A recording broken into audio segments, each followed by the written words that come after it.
Hello दोस्तों, आपका अपना channel Oxford math online class में आपका स्वागत है। मैं अमरजीत कुमार।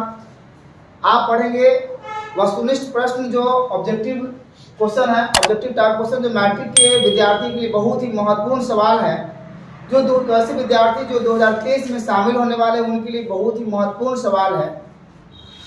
चलिए देखते हैं क्वेश्चन। हालांकि हम लोग पहले वीडियो और दूसरे वीडियो में 1 से 10 तक, फिर 10 से 20 तक बना लिया है। उसके बाद जो हम लोग बनाएंगे 21 से लेके आगे बना के देखते हैं कहाँ तक बनता है। ठीक है, चलिए आगे देखेंगे वास्तविक संख्या के लिए सवाल नंबर 21 में क्या है। 21 में कहता है कि यदि पी क्यू दो अभाज्य संख्याएं हैं तो उनका मौसक क्या होगा। देखिए पी क्यू दो अभाज्य संख्याएं हैं, तो पी क्यू दो अभाज्य संख्या, तो अभाज्य संख्या होता क्या है? तो अभाज्य संख्या हम ऐसी संख्या को कहते हैं जो एक को छोड़कर किसी दूसरी संख्या से ना कटे, सिर्फ अपने आप से कटे, तो वैसी संख्या को क्या कहेंगे? अभाज्य संख्या। तो अभाज्य संख्या जैसे एग्जाम्पल लेते हैं, अभाज्य संख्या एग्जाम्पल 2, 3, 5, 7, फिर 11, फिर 13 ऐसे करके बढ़ते जाएगा। हालांकि जब इनका मौसम निकालेंगे, महत्तम निकालेंगे, तो उसका मौसम जो होगा हमेशा 1 होगा। ठीक है, तो इसका रिजल्ट जो होगा 1 होगा। 21 का ए नंबर ऑप्शन हो जाएगा। 22 में जरा ध्यान दीजिए, 22 में जरा 0.13 और 1 इसको बनाइए, कैसे बनेगा है ना।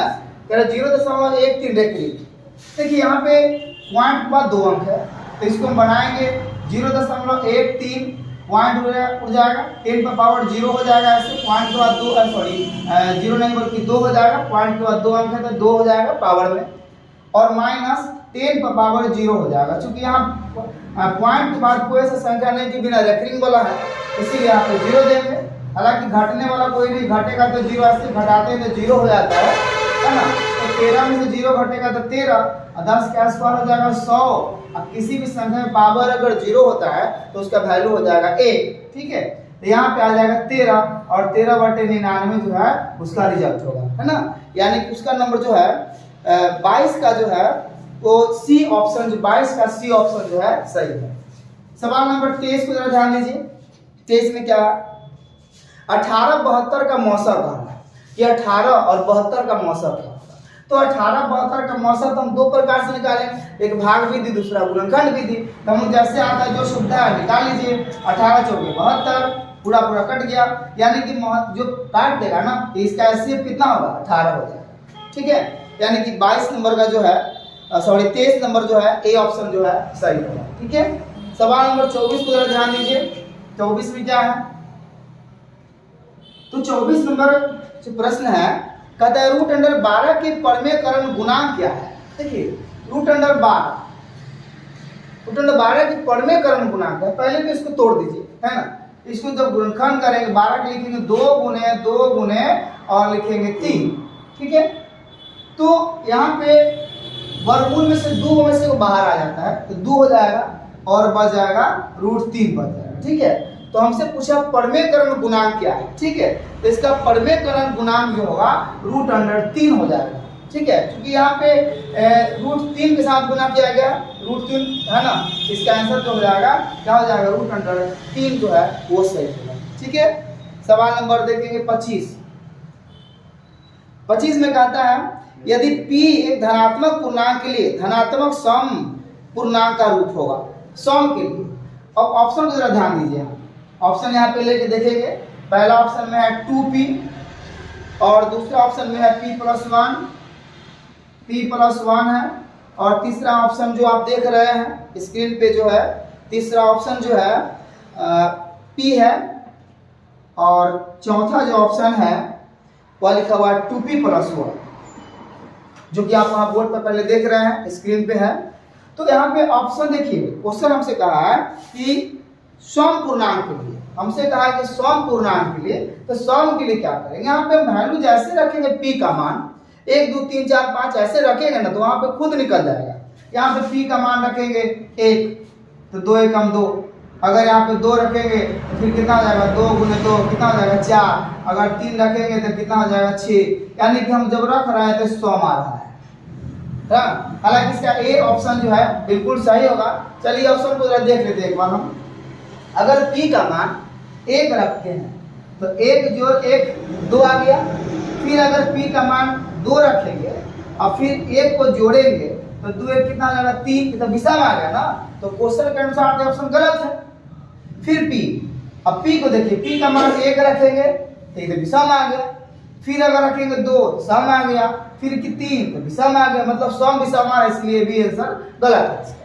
ठीक है, अब 2p + 1, तो 2p + 1 लिखिए, 2 × 1 + 1 यानी कि 2 एकम 2, 1 कितना आ जाएगा 3, विषम आ गया, यानी कि किसी भी तरह से जो है ए ऑप्शन जो है वो सही है। ठीक है, अब देखिए सवाल नंबर है 26। 26 में क्या,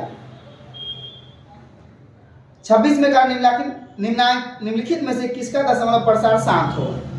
निम्नलिखित में से किसका दशमलव प्रसार शांत है, जो सवाल नंबर कितना है वो जो है 26 नंबर सवाल है।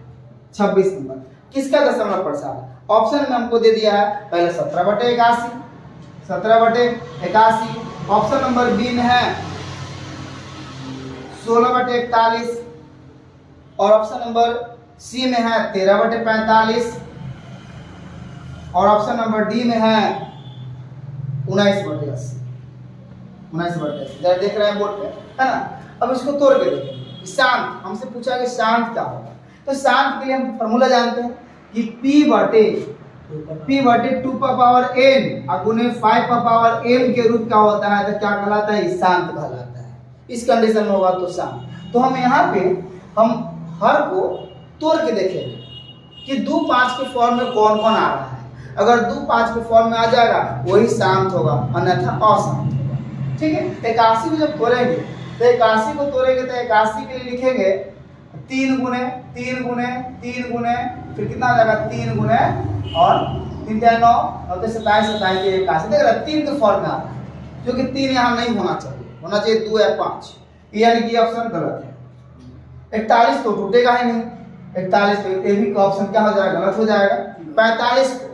45 जब तोड़ेंगे तो 3 गुने 5 गुने या 3 गुने 3 गुने 5, हालांकि 5 आ रहा है लेकिन 3 भी आ गया, 2 5 आना चाहिए, 2 5 के अलावा दूसरा कोई आएगा तो क्या हो जाएगा, अशांत हो जाएगा। अब आइए 19/80 को देखिए, अब 80 को तोड़ के देखिए, 80 फिर 2 से क्या हो जाएगा 40, 2 से क्या हो जाएगा 20, 2 से क्या हो जाएगा 10 और 2 से क्या हो जाएगा 5। ठीक है, अब इसको 19/80 को जब तोड़े हैं तो यहाँ पे 2 5 के फॉर्म में आ रहा है, यानी 2 का पावर 4 और 5 का पावर 1, यानी 2 5 के फॉर्म में आ जाएगा, यानी कि ये डी नंबर ऑप्शन जो है, डी नंबर ऑप्शन सही है, शांत होगा। ठीक है, चलिए सवाल नंबर 27 भी उसी प्रकार से है जैसा कि आपने 26 अभी तक देखा है ना। 27 भी उसी प्रकार से है। 27 में निम्नलिखित में से किसका दशमलव प्रसार अशांत है।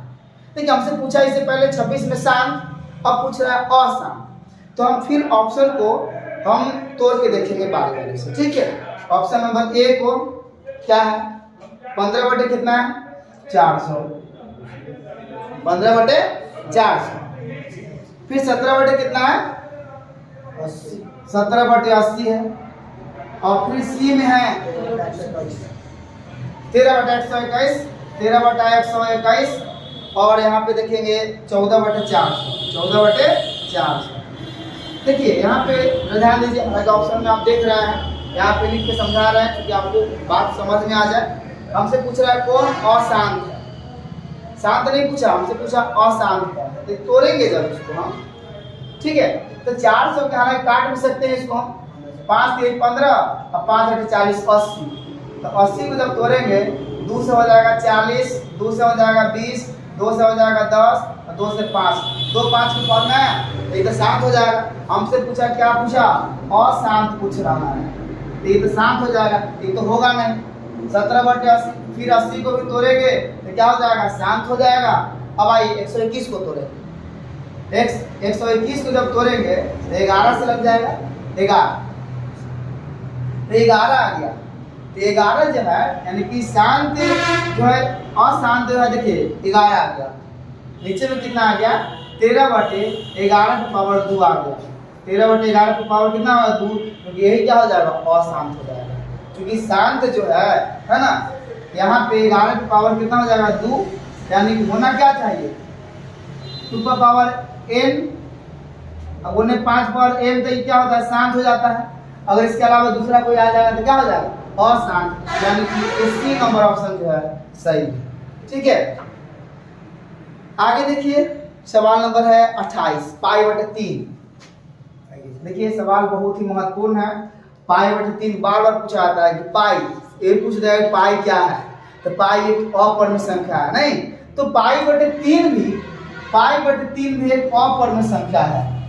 ठीक है, पाई हो, थीटा हो, पाई हो, जो भी इस प्रकार से दो तो पाई/3 क्या हो जाएगा, एक अपूर्ण संख्या हो जाएगा, यानी कि बी नंबर ऑप्शन जो है सही होगा। ठीक है, सवाल बढ़ते हैं 29 में। 144 के अभाज्य गुणनखंड में 2 के घातांक क्या होगा। हालांकि इससे पहले वीडियो वाला हम देखे हैं कि ऐसा सवाल आया था, है ना, फिर देख लेते हैं। 144 के अभाज्य गुणनखंड, 144 के अभाज्य गुणनखंड करना है। 2 से लगा के देखिए, 2 से 14, फिर 2 72, फिर 2 से लगाएंगे 36 और 2 से लगाएंगे फिर 18, 2 से लगाएंगे 9, ये हो जाएगा। अब जरा ध्यान दीजिए, अब 2 के कह रहा है 2 के घातांक क्या होगा, तो 2 कितना बार आया, 1 2 3 4, यानी 2 4 बार आया है, इसीलिए 2 के घात जो है कितना होगा 4, यानी 4 जो आंसर जो है वो सही होगा। ठीक है, 2 के घातांक। फिर करें 45 और 60। आगे सवाल जो है 30 में 45 60 का मौसम कहाँ निकालने, महत्तम 45 60 के महत्तम कहाँ निकालने के लिए, तो 45 और 60 के महत्तम निकाल दीजिए। जैसे आपको इच्छा, आप गुणनखंड विधि से निकाल सकते हैं, भाग विधि से निकाल सकते हैं, कहीं कोई दिक्कत नहीं। तो 45 से 45 है ना, 5 1 15 हो जाएगा, फिर क्या हो जाएगा 45, यहाँ पे 15 दिया है 45, यानी पूरा पूरा कट गया। एचसीएफ कितना आ जाएगा 15, एचसीएफ जो उसका होगा क्या हो जाएगा 15, यानी कि 30 जो है क्या हो जाएगा डी हो जाएगा।